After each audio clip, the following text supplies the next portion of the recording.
સાહેબ બહુ મોટા મોટા કિંમતી લઈ આવે, પણ ફોડવા વાળા ઝૂંપડપટ્ટીમાંથી બોલાવે. કારણ કે ઓલા ફોડી ન હોગે પાછા, એ તો આ દિવાળી તો આ મૂકે તે થાય. પાછું એને આનંદ ન આવે કે આપડા નહીં ને એમ કોક ના. આ મનની ભૂમિકા નથી તો શું છે બીજું? હું એક ભાઈ ને ઘેરે ગયો ને એટલે એટલા બધા ફટાકિયાનો અવાજ આવવા માંડ્યો, એટલે મેં ગરદણી કીધું કે એટલા બધા છોકરા ફટાકિયા ફોડે છે. મને કે ના રે ના, આવો અંદર, આવો અંદર. કેસેટ કરી લીધીશ, જે ઈચ્છા થાય તે ટેપ નું બટન દબાવી દી, ધડા ધડી જ્યાં સુધી વાગ્યા જ કરે. હવે આને મોંઘવારી નડે કોઈ દી, આને માથા વરહ નો નડે. કેસેટ કરીને ફટાકિયા ફોડીને આનંદ કરી લે. એક બહુ સરસ વાત કર્યું, એક શેઠની હવેલીમાં આગ લાગી સાહેબ.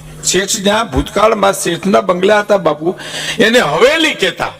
શેઠની હવેલી હળગી, ઝાડુ અગ્નિની મંડી નીકળવા, અને શેઠને ખબર પડી, ઈ માથા પછાડતા આવ્યા, મારું બધું હળગી ગયું. સાંભળજો, ધ્યાનથી સાંભળજો, મારું બધું હળગી ગયું. અરે મારું કાંઈ રહ્યું ને બધું બળી ગયું. અને બાવના પગલે શેઠ સાનારીઓ થવા નહોતું થઈ ગયું, તો કે નહીં, મારું બધું ખાક થઈ ગયું, મારી પાસે કાંઈ રહ્યું નહીં. એમાં કોકે કીધું કે આ તમારી હવેલી 3 મહિના પહેલા તમારા દીકરાએ વેચી નાખી છે. એમ જોઈ ભૂમિકા ફરી ગઈ મનની. એમ વેચી નાખી? તો કે હા, વેચી નાખી 3 મહિના પહેલા. તો બિચારાનો હળગી ગયો ખરો કા?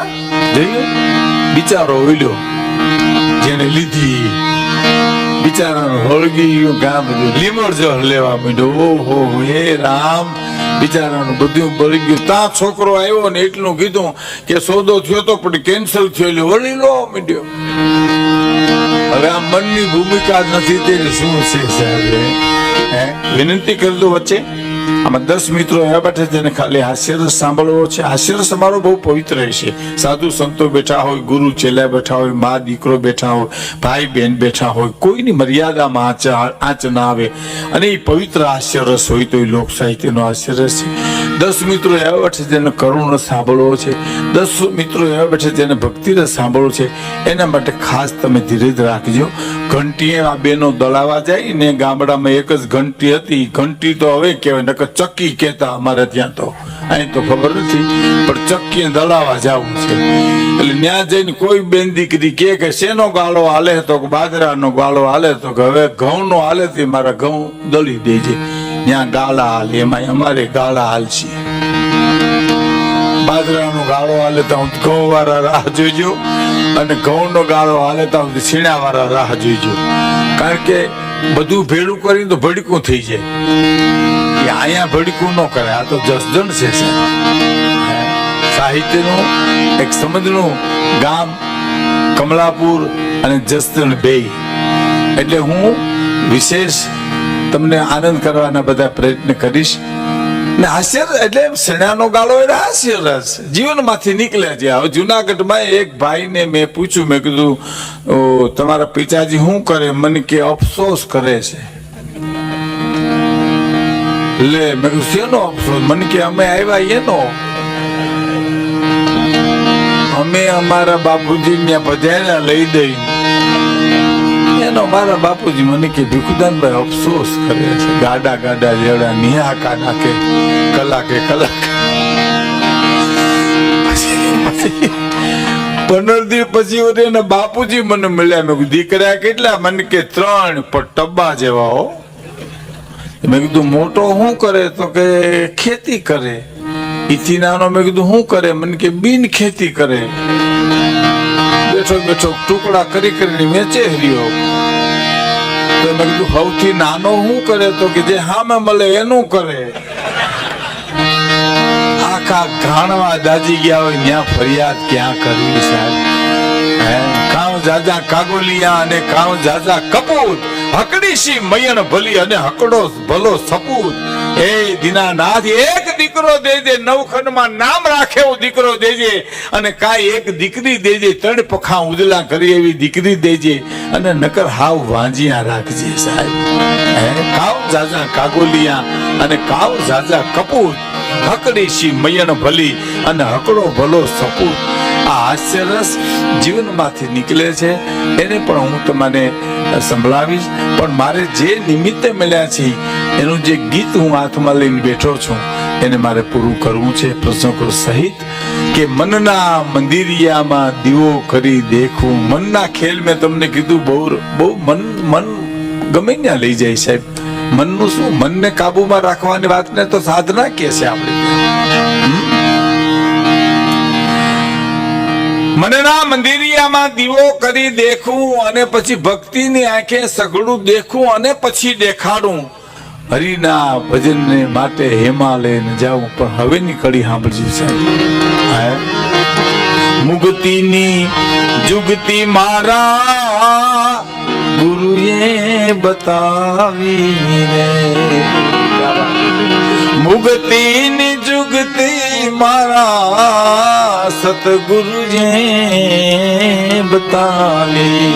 મુક્તિની જુગતી મારા સદગુરુ મને તમને એમ કે આ સીધા જાવ કમળાપુર આવશે, આમ જાવ જસદણ આવશે, આમ જાવ એટલે ચોટીલા આવશે. જાવું આપણે જોઈ, ગુરુ બધું કરી ન દે.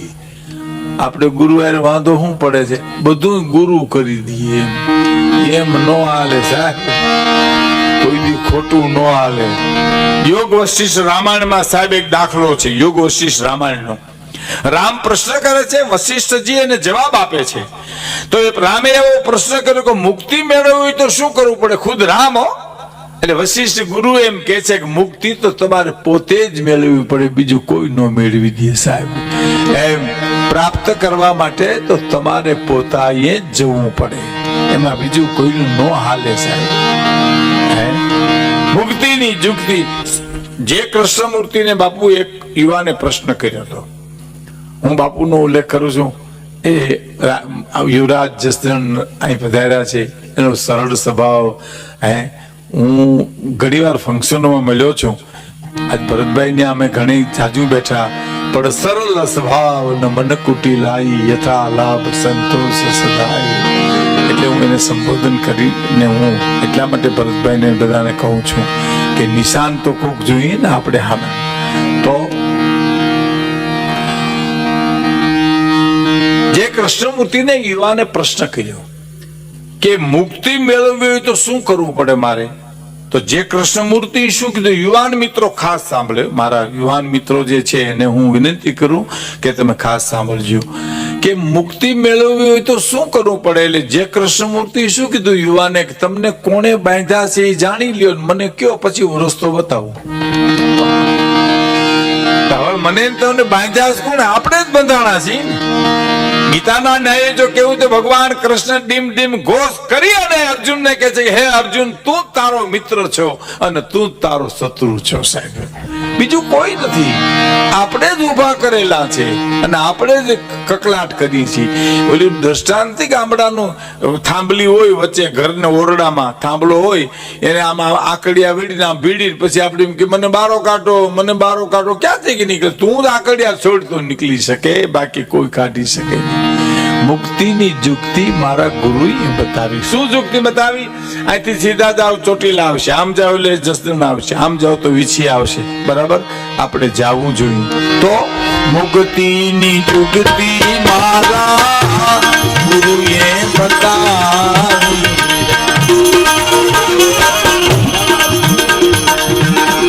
મુક્તિની જુક્તિ મારા ગુરુએ બતાવી.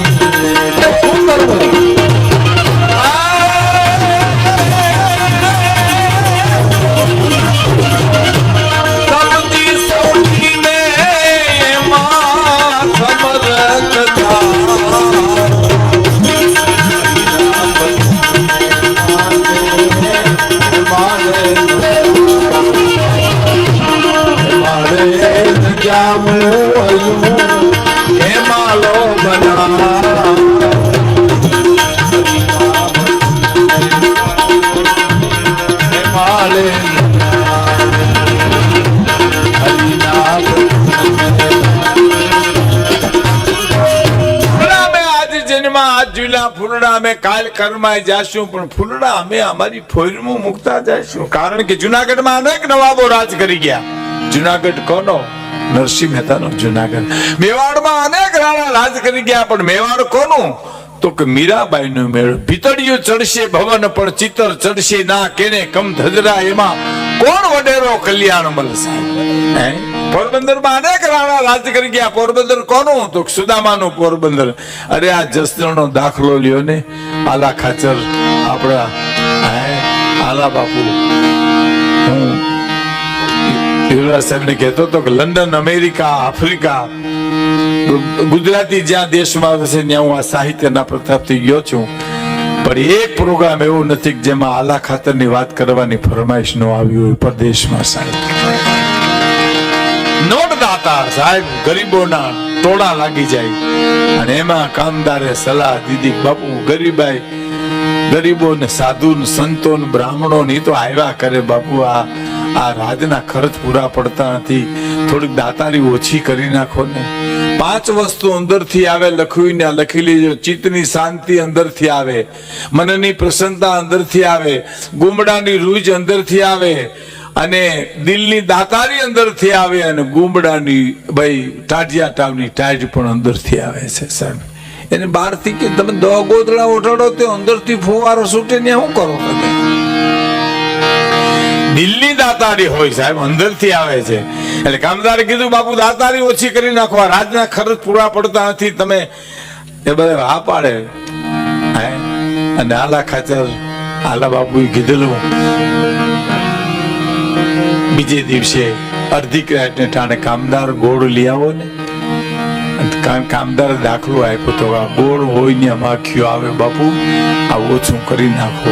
એટલે ગોળ મગાવીને કીધું કે લ્યો અડધી રાત આ ગોળ પીડ્યો છે, માખીઓ લઈ આવી દો બાપુ. માખીઓ તો દી હોય તો આવે, તો માણા નો દી હોય તો માણા માગવા આવે, નકર કોઈ ન આવે.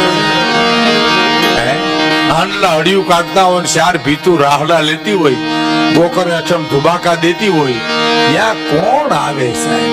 જેની પા હોય ને આવે ને, હોય દે ને. હવે આપણે આપણી સડી પેન માં હુતરી બાંધીને કોક ને ઘીરે આટા મારતા હોય તો હું દેવાની વાત આવે? લ્યો કયો મને. એક વાત મને બહુ ગમે છે. એક જણો ઓસરીમાં બેઠો હતો ને, એમાં કૂતરું ઘરમાં ગયું, પણ ગયું એવું પાછું વળ્યું. કૂતરાને આઘાત બહુ લાગ્યો, બઠિયા કાન કરી ગયું, પરસે રેપજીપ થઈ ગયું, અને નિહાકા નાખીને કે આમાં મારા ધક્કા માથે પડે, આમાં ગરદણી ક્યાંથી જઈ રહી શકતો છે? ગરદણી ઓહરીમાં બેઠો તો એને પૂછ્યું કા જાને કાંઈક હોય તો અમે ન જાય. લાખ લાખ લાખ કરતું ઉપડી હતી. ત્યાં હું જાઉં તો દે સાહેબ, જેને દી હોય એને આપવાની વાત આવે છે. એ જસદણ કોણ ભૂલે સાહેબ? દાતારી તો અંદરથી આવે છે સાહેબ. દેવું તો બહુ મોટી વાત છે. એક તમને સાહિત્ય પર વિશ્વાસ ન આવે તો હું તમને પ્રસંગ કહું. કાલે ખતરો કરજો તમારા કમલાપુરમાં. કોઈ સાધુ સંતો આવ્યા હોય, કોઈ ફંડ ફાળાવાળા આવ્યા હોય, એક એને 10,000 રૂપિયા દેતા હોય, એક એનો ફોટો પડાવજો, અને એક 10,000 રૂપિયા કોકની પા ઉછીના લેવા જાવ તો એનો ફોટો પડાવજો સાહેબ. અને 2 ફોટાને હું તમે સામે રાખીને જોઉં એટલે કેમેરો કહી દે દેવા મોઢું કેવું છે અને લેવામાં મોઢું કેવું છે. અંદરની દુનિયાની વાત છે આવે છે સાહેબ. દાતારીના ઇન્જેક્શન થોડા લેવાય છે, સુરવીરતાના ટ્યુશન થોડા રખાય છે. ના નહીં તો અંદરથી આવે છે. ચિત્તની શાંતિ અંદરથી આવે, મનની પ્રસન્નતા અંદરથી આવે, દિલની દાતારી પણ અંદરથી આવે, ગુમડાની રૂજ પણ અંદરથી આવે છે. એટલે જીવતર ભલે થોડું જીવાય પણ જગત યાદ કરે, અને જગતને માટે જેને કાંઈ કર્યું છે એને જગત યાદ કરે સાહેબ. સમજી લેજો. હજી ફરી વાત તમને કહું, સમાજને માટે જે ઉપયોગી માણસ થયો છે એને સમાજ યાદ કરે. પોતા માટે તો હવ કરે તો પશુ પ્રવૃત્તિ છે. લ્યો, આપણે સમાજમાં ઘણી વાર ખોટા વખાણ થાય. તમે જો શું વખાણ થાય? ફલાણા ભાઈ કે પોતાના દીકરાના લગ્ન બહુ સારા કર્યા, લગ્ન કર્યા, કોઈ લગ્ન કર્યા. પધારો.